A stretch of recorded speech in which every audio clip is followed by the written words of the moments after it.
যে যেখান থেকে এই ভিডিওটি আপনারা দেখছেন, আমি যেই জায়গায় এখন অবস্থান করছি সেই জায়গাটির নাম হচ্ছে যাদবপুর। আর উলুম যাদবপুর হেফজুল কোরআন মাদ্রাসায় আমি এখন বর্তমান উপস্থিত রয়েছি।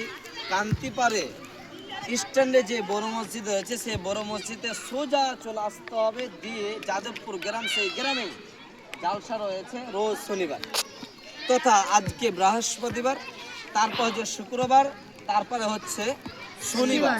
এই শনিবারের দিনই যাদবপুর স্থানে যাদবপুর মাদ্রাসায় জালসা রয়েছে। 9 জন ফারাগাত হবে তথা 7 জন হাফেজ কমপ্লিট হয়েছে আলহামদুলিল্লাহ, এবং 2 জন দাওয়াত শেষ করেছে। তাই যে যেখান থেকে এই ভিডিওটি দেখছেন সবাইকে আমি জানাই এই জালসাকে সাফল্যমণ্ডিত করার জন্য সবাই উপস্থিত হওয়ার জন্য অনুরোধ করছি। সবাই এই জালসাতে উপস্থিত হওয়ার জন্য একান্তভাবে অনুরোধ জানাচ্ছি।